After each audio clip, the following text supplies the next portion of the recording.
नमस्ते दोस्तों, आज हम लोग 7th क्लास की सामाजिक विज्ञान की बुक पढ़ेंगे। चैप्टर 20 नागरिकता और नागरिक जीवन। देश में नागरिकता राष्ट्र के व्यक्तियों के साथ साथ विदेश के व्यक्ति भी निवास करते हैं। देश में निवास करने वाले प्रत्येक व्यक्ति को नागरिक नहीं कहा जाता। नागरिक वह व्यक्ति है जिसे राष्ट्र की नागरिकता के साथ साथ राजनीतिक अधिकार भी प्राप्त होते हैं। मतलब नागरिक किसे कहेंगे? ऐसा व्यक्ति जिसे देश की राष्ट्र की नागरिकता के साथ साथ राजनीतिक अधिकार भी प्राप्त होते हैं, उसे हम लोग नागरिक कहते हैं। भारत भूमि की सीमा में निवास करने वाले सभी नागरिक भारतीय कहलाते हैं। भारतीय कौन कहलाते हैं? जो लोग भारत में निवास करते हैं उन्हें भारतीय कहते हैं। विदेशों से आए वे व्यक्ति जो भारत में अस्थायी रूप से निवास कर रहे हैं विदेशी कहलाते हैं। विदेशी किसे कहेंगे? वह लोग जो बाहर के देशों से आते हैं, भारत में अस्थायी निवास होता है उनका, उन्हें विदेशी व्यक्ति कहलाते हैं। विदेशियों को राजनीतिक अधिकार प्राप्त नहीं होते हैं। विदेशी भारत में भ्रमण करने, व्यापार करने या अन्य किसी उद्देश्य की पूर्ति के लिए आते हैं। जो विदेशी लोग होते हैं भारत में घूमने के लिए आएंगे, व्यापार करने के लिए, वे अन्य उद्देश्यों के लिए आते हैं। भारत के किसी भी प्रदेश में रहने वाला व्यक्ति भारत का नागरिक है। भारत का नागरिक कौन है? जो भारत के किसी भी देश में रहता हो, किसी भी राज्य में भारत का नागरिक है। भारत में इकहरी नागरिकता का प्रावधान रखा गया है। भारत में सिंगल सिटीजनशिप है। इकहरी नागरिकता के सूत्र में बंधे सभी भारतीय एक बनकर रहते हैं। प्रत्येक नागरिक राष्ट्रीय भक्ति से ओतप्रोत होता है। वह राज्य और संघ सरकार द्वारा बनाए गए नियम और कानूनों का पालन करता है। मतलब जो भारत में जितने भी लोग रहते हैं भारत के नागरिक हैं, वह राष्ट्र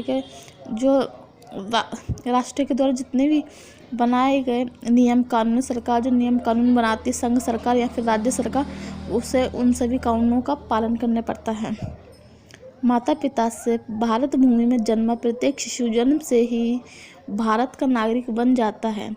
नागरिक का यही अधिकार नागरिकता कहलाता है। मतलब जो व्यक्ति यहाँ किसी के वंशज रह रहे हो, जन्म से रह रहा हो या फिर किसी काम के लिए यहाँ आ रहा हो, वो भारत का नागरिक कहलाता है, नागरिकता मिल जाती है। लोक कल्याण के लिए बुद्धिमानी से अपना निर्णय अर्पित करना ही नागरिकता है। नागरिकता व्यक्ति को अधिकार और कर्तव्य प्रदान करती है। नागरिकता जो होती है वो व्यक्ति को अधिकार भी देती है, उसके कर्तव्य देती है। नागरिक अपने राष्ट्र के प्रति कृतज्ञ होता है। ये सब गुण एक विदेशी में नहीं पाए जाते हैं। नागरिक को सामाजिक और राजनीतिक अधिकार प्राप्त होते हैं। मतलब जो नागरिक होता है उसे सामाजिक राजनीतिक अधिकार प्राप्त होते हैं। वह मत देने तथा चुनाव में खड़े होने का पूरा अधिकार रखता है। भारत के प्रत्येक 18 वर्ष के वयस्क नागरिकों को मत देने का अधिकार है। भारत में जितने भी वयस्क हैं, 18 साल के या उससे अधिक, उन सभी को मतदान देने का अधिकार है। भारत में नागरिकता प्राप्ति की शर्तें। भारत में नागरिकता निम्न प्रकार से प्राप्त होती है। पहला, कानून द्वारा कोई भी व्यक्ति पंजीकरण कराकर कुछ शर्तों को पूरा करके कानूनी रूप से भारत का नागरिक बन जाता है। जन्म द्वारा भारत में निवास करने वाले किसी भी माता पिता से जन्म लेने वाला शिशु भारत का नागरिक बन जाता है। वंश द्वारा भारतीय नागरिकों के विदेश में उत्पन्न हुए बच्चों को उनके वंश के आधार पर भारत की नागरिकता प्राप्त हो जाती है। प्रदेश के भारत में विलय हो जाने पर। चौथा, यदि कोई प्रदेश या देश स्वयं को भारत संघ में विलय कर देता है तो उसके सभी निवासी भारतीय नागरिक बन जाते हैं, जैसा कि सिक्किम के विलय के समय हुआ था। सिक्किम को शामिल कर लिया गया था। प्रार्थना पत्र देकर कोई भी विदेशी भारतीय नागरिकता प्राप्त करने के लिए प्रार्थना पत्र दे सकता है तथा सरकार उसे स्वीकार कर नागरिकता प्रदान कर देती है, तब वह भारत का नागरिक बन जाता है। मतलब भारत की नागरिकता 5 प्रकार से ले सकते हैं। आदर्श नागरिक। सोना, चांदी, खनिज संपदा तथा अन्य प्राकृतिक संसाधन राष्ट्र को शक्तिशाली नहीं बनाते हैं। राष्ट्र की वास्तविक शक्ति ईमानदार परिश्रमी एवं पराक्रमी नागरिकों में निहित होती है। मात्र नागरिक बन जाना ही पर्याप्त नहीं है, प्रत्येक व्यक्ति को आदर्श नागरिक बनना चाहिए। एक आदर्श नागरिक में निम्नलिखित गुण होते हैं। पहला, जागरूकता। आदर्श नागरिक अपने अधिकार और कर्तव्य के प्रति जागरूक होता है। वह दूसरे नागरिकों के अधिकारों को भी जागरूक करता है। राष्ट्रीयता की भावना। एक आदर्श नागरिक में राष्ट्रीयता की भावना भरी होती है। वह राष्ट्रीय भाषा, राष्ट्रीय ध्वज, राष्ट्रीय गान और राष्ट्रीय गीत को पूरा सम्मान प्रदान करता है। मतलब हमारे देश को राष्ट्रीय गान है, राष्ट्रीय ध्वज है, राष्ट्रीय गीत है, राष्ट्रीय भाषा, उन सबका पूरा आदर सम्मान करता है। राष्ट्रीय भक्ति। आदर्श नागरिक में राष्ट्रीय प्रेम और राष्ट्रीय भक्ति भी कूट कूट कर भरी होनी चाहिए। आदर्श नागरिक अपने स्वार्थ का त्याग करके राष्ट्रीय हित के लिए कार्य करता है। राष्ट्र की समस्याओं का ज्ञान। आदर्श नागरिक को राष्ट्र में घटने वाली महत्वपूर्ण घटनाओं का ज्ञान होना चाहिए तथा उसे राष्ट्र की समस्याओं को जानकर उनके निराकरण का उपाय भी करना चाहिए। कर्तव्य परायणता। आदर्श नागरिक वह है जो अपने देश में बने कानूनों का ठीक प्रकार से पालन करता है। हमें भारत का आदर्श नागरिक बनना है। यह कार्य हम निजी स्वार्थों का परित्याग कर तथा राष्ट्रीय हित को ध्यान में रखकर पूरा कर सकते हैं। लोकतंत्र में एक आदर्श नागरिक का कर्तव्य होता है कि वह मतदान में भाग ले तथा ईमानदारी और कर्तव्यनिष्ठ प्रतिनिधि को चुने। मतलब वोट के समय में ऐसे प्रतिनिधि को चुनना चाहिए जो ईमानदार हो, कर्तव्यनिष्ठ हो। नागरिक जीवन। मनुष्य एक सामाजिक प्राणी है। वह समूह में रहकर सामाजिक जीवन व्यतीत करना चाहता है।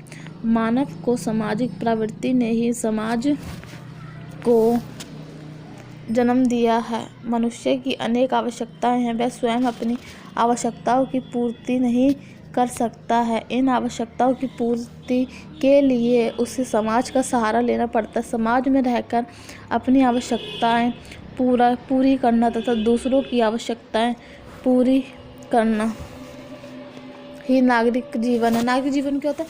समाज में जितने भी लोग हैं उन सब की आवश्यकताओं को पूरा करे और खुद की आवश्यकताओं को भी पूरा करे, पर्यावरण को बिना नुकसान पहुंचाए। सामाजिक जीवन को ही नागरिक जीवन कहा जाता है।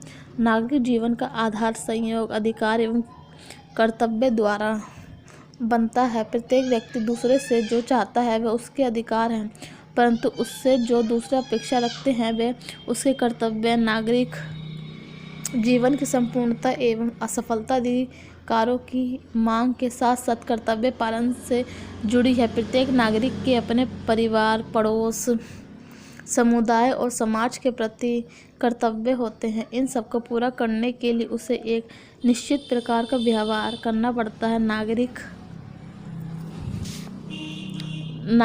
के दूसरे नागरिकों को समाज और राष्ट्र के प्रति भी कर्तव्य होते हैं। कर्तव्यों का ठीक से पालन करते ही नागरिक अपने जीवन को सफल बना सकता है। मतलब कर्तव्य होते हैं उन सबका पालन करना चाहिए जिनका उनका जीवन सफल हो सके। व्यक्ति एक सामाजिक प्राणी होने के कारण उसमें संस्कार भी होने चाहिए। उसे सामाजिक नियमों का पालन करते हुए सभी के साथ मृदु व्यवहार करना चाहिए। मतलब प्यार से बात करनी चाहिए, अच्छा व्यवहार करना चाहिए लोगों के साथ। हमारा नैतिक दायित्व बन जाता है। पंक्तिबद्ध होकर कार्य करना, उचित स्थान पर कूड़ा करकट डालना, बिजली का सदुपयोग करना तथा जल को व्यर्थ न बहाना, ठीक स्थान पर वाहन खड़े करना, सार्वजनिक संपत्ति की सुरक्षा करना नागरिक जीवन के आदर्श हैं। घायलों की सेवा करना, बीमार लोगों का जीवन बचाने के लिए रक्तदान करना, पड़ोसियों की मदद करना, बच्चों और बूढ़ों की उचित देखभाल करना, अंधे तथा असहाय लोगों की मदद करना, सभी वर्गों के सामाजिक उत्सवों में भागीदारी करना, आपराधिक घटना होने पर पुलिस को सूचित करना प्रत्येक नागरिक का प्रमुख कर्तव्य है। इन सभी कर्तव्यों को भली प्रकार निर्वहन ही सामाजिक बोध कहलाता है। हम सभी को सामाजिक बोध को बढ़ाना है। मतलब आदर्श नागरिक वही होगा जो अपने बड़े और बच्चों को सम्मान दे, कूड़ा करकट सही जगह डाले, वनस्पति प्रकृति को नुकसान ना पहुंचाए, जो जीव जंतु होते हैं उनको नुकसान ना पहुंचाए, जो गरीब हैं या घायल हैं उनकी समस्या को समाधान करे। यदि किसी व्यक्ति का एक्सीडेंट हो गया तो उसे हॉस्पिटल पहुंचाएं, और कहीं झगड़ा हो गया तो पुलिस को सूचना दें। ये आदर्श नागरिक के गुण हैं। सड़कों की सुरक्षा। जनसंख्या वृद्धि के साथ ही परिवहन के साधनों की संख्या बहुत अधिक बढ़ गई है। सभी जगह सड़कों का जाल फैलता जा रहा है। वाहनों की बढ़ती संख्या के कारण सड़कें सुरक्षित नहीं रही हैं। प्रत्येक वर्ष अनेक लोग सड़क दुर्घटना में मर जाते हैं। सड़क दुर्घटनाएं व्यक्ति की अपनी गलती तथा दूसरों की गलती के साथ घटती हैं। इसलिए सड़कों की सुरक्षा के लिए यातायात नियमों का महत्व बढ़ गया है। लोगों द्वारा यातायात के नियमों की अनदेखी करना ही सड़क दुर्घटनाओं का कारण है। दुर्घटनाओं से जीवन और संपत्ति की सुरक्षा करने के लिए सड़क यातायात को निरापद बनाना होगा। इसके लिए जन सामान्य में यातायात नियमों के प्रति चेतना जगानी चाहिए। सड़कों की सुरक्षा के लिए निम्नलिखित उपाय हैं। सड़कों की सुरक्षा किस गाड़ी वगैरह सही से चलानी चाहिए। ये जो रेड लाइट वगैरह होती है उनको सही से पालन करना चाहिए। सही ढंग से वाहन चलाना। वाहन को सीमित गति से चलाना चाहिए। धीमे चलने वाले वाहनों को नियंत्रित करना सुगम होता है। आगे जाने वाले से अपने वाहन को पर्याप्त दूरी बनाए रखनी चाहिए। आगे वाले वाहन के अचानक ब्रेक लगाने से निकट चल रहा पिछला वाहन उससे टकराकर दुर्घटनाग्रस्त हो जाता है। यातायात नियमों का पालन। यातायात नियमों का ठीक से पालन करके सड़कों को सुरक्षित रखा जा सकता है। प्रत्येक व्यक्ति को बाएं चलना चाहिए तथा वाहन से आगे निकल जाने का प्रयास नहीं करना चाहिए। यातायात संकेतों का पालन। वाहन चलाते समय या पैदल चलते समय यातायात लाइट्स तथा संकेतों का ठीक से पालन करना चाहिए। मुड़ते समय चालक को हाथ का संकेत अवश्य देना चाहिए। सड़क पार करने के लिए जेब्रा क्रॉसिंग का ही प्रयोग करना चाहिए। मतलब सड़क पे जेब्रा क्रॉसिंग बनती है उसका ध्यान रखना चाहिए सड़क पार करते समय। यदि कोई आगे वाहन चला रहा है तो पीछे वाले वाहन को स्लो चलना चाहिए ताकि टक्कर न हो जाए। अचानक अगर ट्रैफिक आ जाता है तो सावधानी। सड़क पर चलते समय प्रत्येक नागरिक को सावधान रहना चाहिए। सड़क पर चलते समय हमें सदैव आगे देखना चाहिए। सही लेन में चलना। सड़कों पर सही लेन का प्रयोग करना दुर्घटना बचाव का मुख्य उपाय है। पैदल चलने वालों को नियत लेन में धीरे धीरे चलना चाहिए। यातायात के नियम। ओवरटेकिंग करते समय विशेष सावधानी बरतनी चाहिए।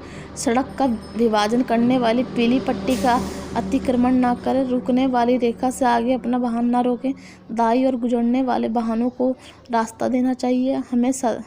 हमें हमेशा बाएं चलना चाहिए। दुपहिया वाहन चलाते समय हेलमेट अवश्य पहनना चाहिए। आगे चलने वाले वाहन से पर्याप्त दूरी बनाए रखनी चाहिए। दाएं या बाएं मुड़ते समय हाथ का संकेत देना चाहिए। 4 पहिया वाहन चलाते समय सेफ्टी बेल्ट अवश्य बांध लेनी चाहिए। सड़क की हरी, पीली और लाल लाइट्स का पालन करना चाहिए। यातायात नियमों का पालन करके ही सड़कों की दुर्घटना से बचा जा सकता है। यातायात नियमों का पालन कड़ाई से करना चाहिए। मतलब जितने भी जो लोग गाड़ियाँ चलाते हैं उन्हें सीट बेल्ट लगानी चाहिए। बाइक वालों को हेलमेट लगाना आवश्यक होना चाहिए ताकि दुर्घटना से बचें। भारत में एक नागरिक 18 वर्ष की आयु प्राप्त कर लेने के बाद मतदान कर सकता है। एक भारतीय नागरिक अपनी नागरिकता को किसी अन्य देश की नागरिकता धारण कर या देश के हितों के विरुद्ध कार्य करके खो सकता है। एक अच्छा नागरिक हमेशा अपने देश के कानून का पालन करता है और नियमित रूप से करों का भुगतान करता है तथा अपने आप को अच्छी जानकारी से परिपूर्ण रखता है। भारतीय नागरिक कानून दिवस 30 दिसंबर 1955 से प्रावधान में आया।